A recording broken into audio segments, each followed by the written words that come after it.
इस वीडियो में applied physics first के 2019 और 20 में आए हुए ऑब्जेक्टिव प्रश्नों को हल करेंगे। पहला प्रश्न, दो लंबवत सदिशों का सदिश गुणनफल होता है। इसका सही उत्तर होगा ऑप्शन बी सदिश।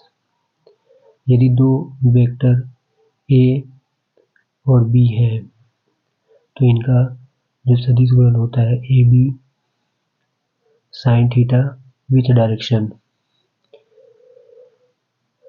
नोट में देखते हैं, जब दो सदिश समांतर होते हैं तो उनका सदिश गुणन शून्य सदिश होता है। दूसरा, सदिश और अदिश राशियों का गुणनफल सदैव सदिश ही रहेगा।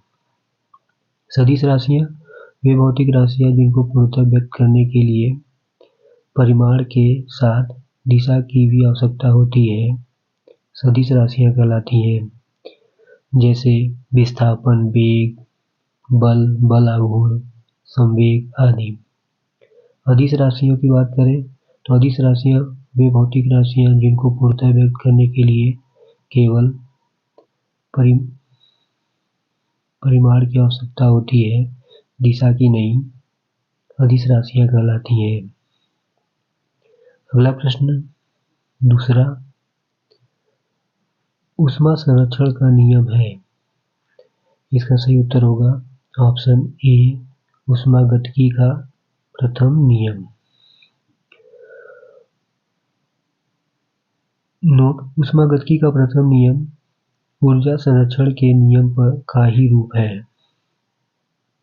इस नियम के अनुसार निकाय को प्रदान की गई ऊष्मा निम्न रूप से व्यक्त होती है, यानी निम्न रूप से व्यय होती है। पहला, निकाय का ताप बढ़ाने में यानी आंतरिक ऊर्जा के रूप में।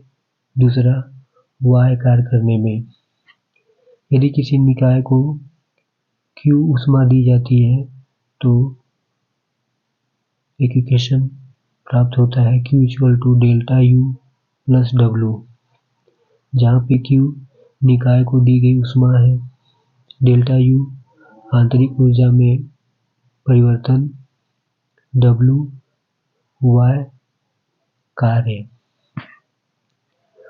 अगला प्रश्न तीसरा, जड़त्व आघूर्ण तथा घूर्णन त्रिज्या के बीच संबंध है।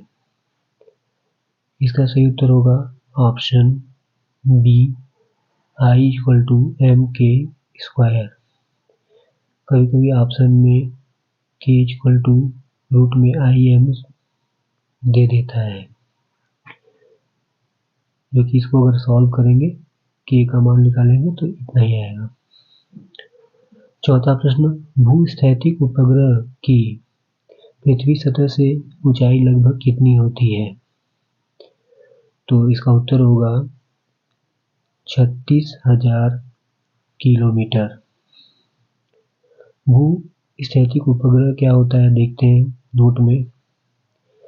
यदि कोई उपग्रह पृथ्वी के चारों ओर वृत्ताकार कक्षा में 24 घंटे में पश्चिम से पूर्व की ओर परिक्रमा करता है तो उसकी गति पृथ्वी के सापेक्ष स्थिर होगी। इस प्रकार के उपग्रह को भूस्थैतिक उपग्रह या तुल्यकारी उपग्रह कहते हैं। इंग्लिश में जियो स्टेशनरी सैटेलाइट। इसकी दूरी निकालने का एक फार्मूला होता है जो आवर्त काल का फार्मूला होता है T = 2π/r √re + h²/g। कभी कभी पूछता है। अगला प्रश्न पांचवा, असंरक्षी बल के एक उदाहरण को लिखिए। तो असंरक्षी बल का उदाहरण होता है घर्षण बल या श्यान बल। अब हम असंरक्षी बल को विस्तार से देखते हैं। नॉन कंजर्वेटिव फोर्स, एक बिंदु से दूसरे बिंदु तक किसी कण को ले जाने में किया गया कार्य पथ पर निर्भर करता हो तो कण पर लगने वाला बल असंरक्षीय बल कहलाता है। जैसे घर्षण बल, दो संपर्क सतहों के बीच जब गति होती है तब घर्षण उत्पन्न होता है, यानी जो घर्षण बल है वह पथ पर निर्भर करता है। अगला प्रश्न 6वां, एक संरक्षी बल के द्वारा एक बंद पथ के परितः किया गया कार्य होता है। इसका सही उत्तर होगा ऑप्शन ए 0। उत्तर एक बंद पथ पर में एक संरक्षी बल द्वारा किया गया कार्य 0 है। हम लोग संरक्षी बल देखते हैं क्या होते हैं, कंजर्वेटिव फोर्स क्या होते हैं। एक बिंदु से दूसरे बिंदु तक किसी कण को ले जाने में किया गया कार्य पथ पर निर्भर न करता हो तो कण पर लगने वाला बल संरक्षी बल कहलाता है। जैसे गुरुत्वीय तथा वैद्युत क्षेत्र में लगने वाला बल, ये माध्यम पे डिपेंड नहीं करते। जैसे दो पार्टिकल है तो वो दोनों में आकर्षण हमेशा होता है, गुरुत्व उनको खींचता है अपनी तरफ, गुरुत्वाकर्षण जो नेचर होता है आकर्षण का, पथ पर निर्भर नहीं करते हैं। अगला प्रश्न 7वां,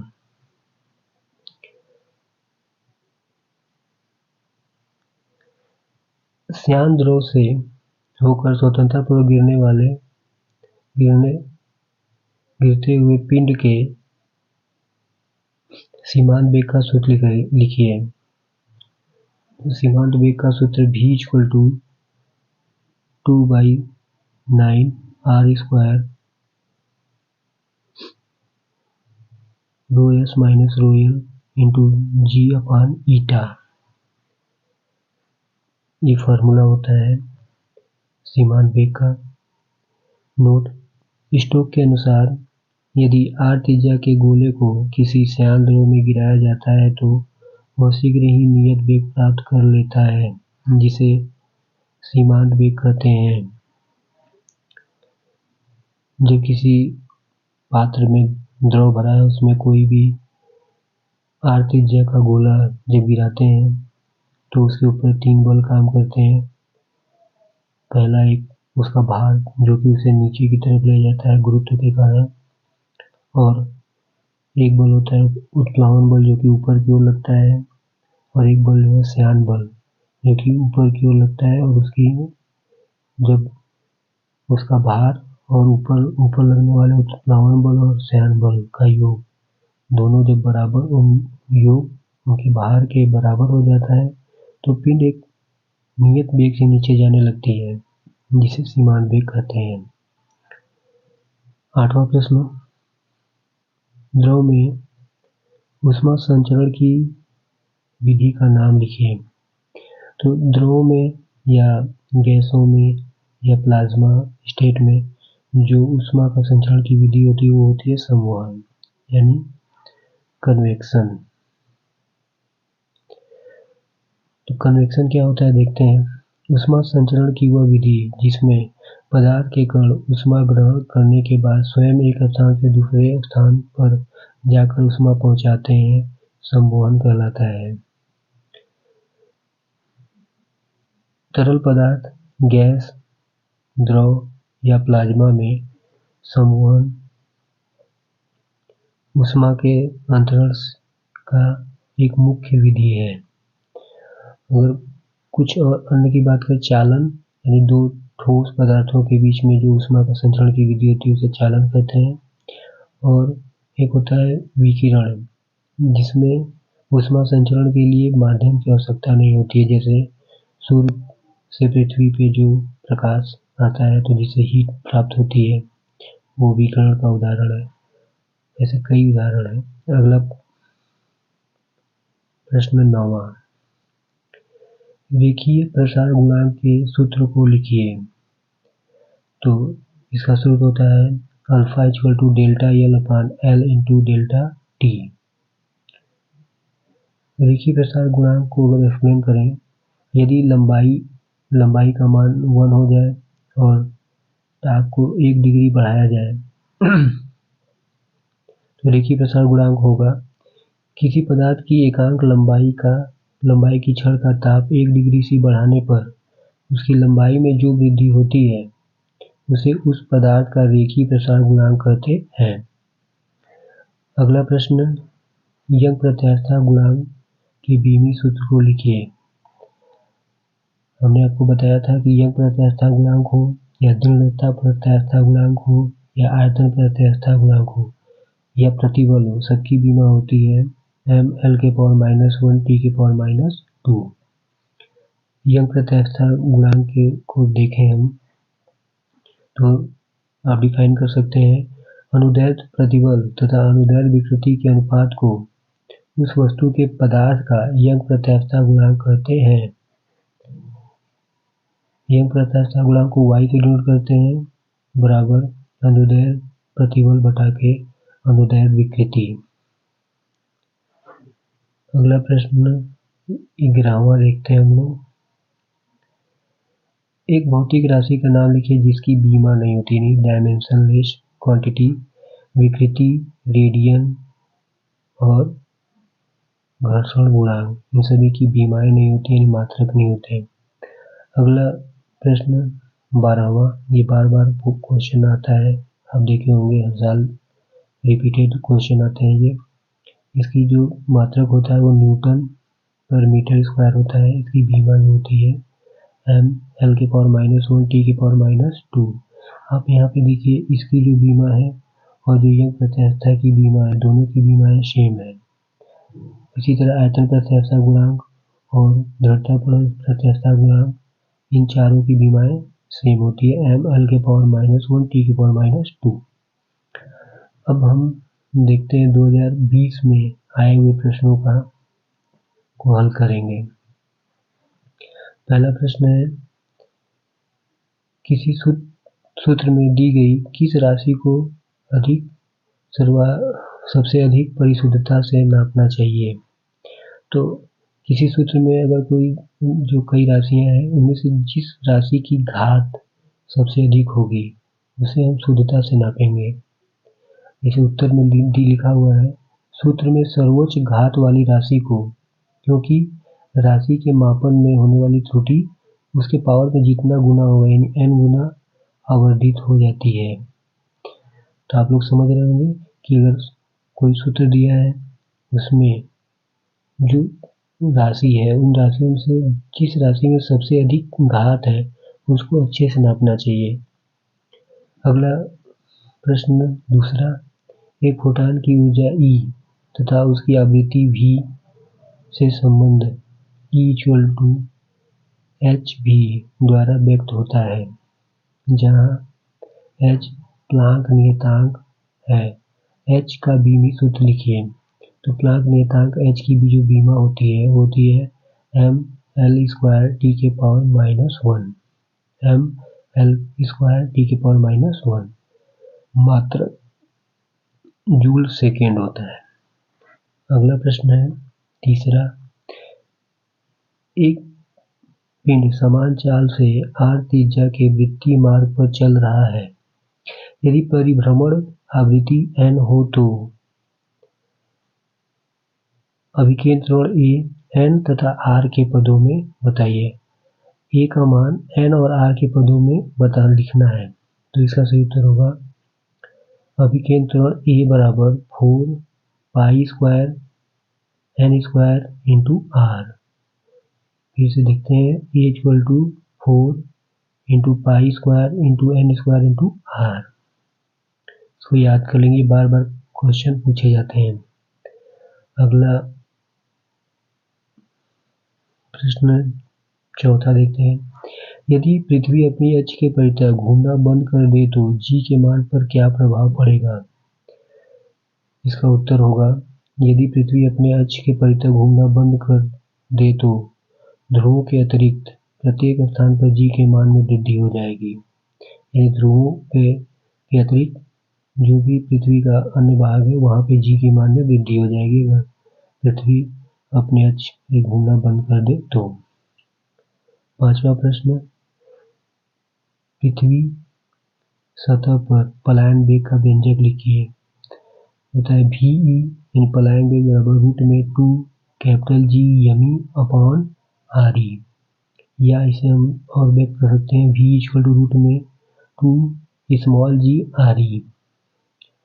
पृथ्वी सतह पर पलायन वेग का मान जो होता है वो होता है 11.2 किलोमीटर पर सेकेंड, यानी 11.2 किलोमीटर पर सेकेंड वेग से किसी वस्तु को पृथ्वी से फेंक दिया जाए तो वस्तु पृथ्वी के गुरुत्व से बाहर चली जाएगी और लौट कर पुनः पृथ्वी पर नहीं आएगी। अगला प्रश्न, कोणीय संवेग तथा बल आघूर्ण में संबंध लिखिए। ये होता है del J upon del T equal to tau. तो आप कह सकते हैं घूर्णन अक्ष के परितः किसी पिंड के कोणीय संवेग के परिवर्तन की दर उस पिंड पर लगे y बल आघूर्ण के बराबर होता है। अब हम यहाँ पे अगर हम बात करें बल आघूर्ण क्या होता है तो क्या होगा, tau equal to F into R।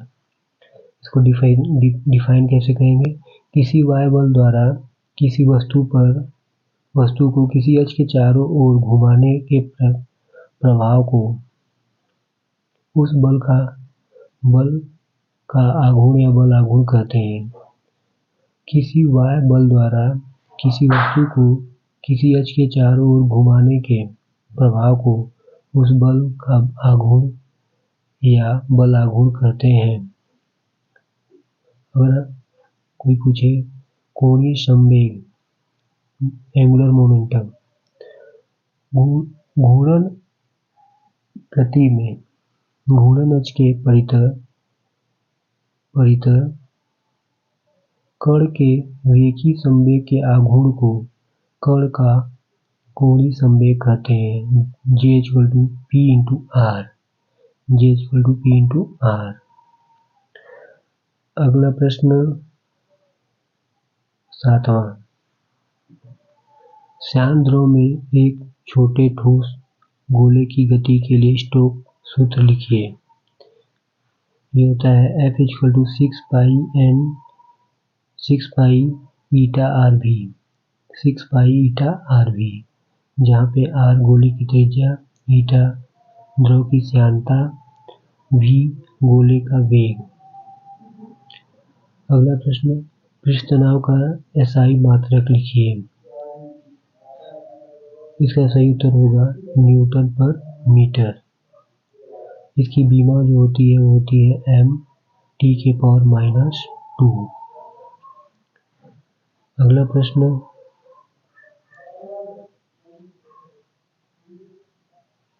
एक कैलोरी ऊष्मा उत्पन्न करने के लिए कितना कार्य करना होगा। तो 1 कैलोरी बराबर 4.18 जूल कार्य करना होगा। नोट, 1 ग्राम जल का ताप 1 डिग्री सेंटीग्रेड बढ़ाने के लिए 1 कैलोरी ऊष्मा की आवश्यकता होती है। अगला प्रश्न 10वां, सरल आवर्त गति का विस्थापन समीकरण लिखिए। किसी सरल आवर्त गति का समय विस्थापन समीकरण y equal to a sin omega t plus phi 0, ये सूत्र होता है। यहाँ पे y जो है विस्थापन है, a जो है आयाम है और sin ओमेगा प्लस phi 0। अगला प्रश्न देखते हैं 11वां, घर्षण कोण और स्थैतिक घर्षण गुणांक में संबंध है। इसका उत्तर होगा μs equal to tan theta. स्थैतिक घर्षण गुणांक तल के झुकाव कोण के स्पर्शज्या के बराबर होता है। नोट, घर्षण बल और अभिलंब प्रतिक्रिया के अनुपात को घर्षण गुणांक कहते हैं, यानी μ इक्वल टू F/m। सीमांत स्थैतिक घर्षण सीमांत एफिशिएंसी घर्षण गति घर्षण से थोड़ा अधिक होता है। अगर हम बात करते हैं घर्षण बल की, तो घर्षण बल को अगर हम डिफाइन करें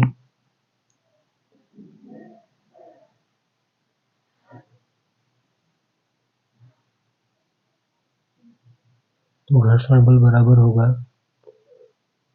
दो सतहों के संपर्क तल के मध्य उनके आपेक्षिक गतियों के विरोधी बल को घर्षण बल कहते हैं। दो सतहों के संपर्क तल के मध्य उनके आपेक्षिक गति के विरोधी बल को घर्षण बल कहते हैं।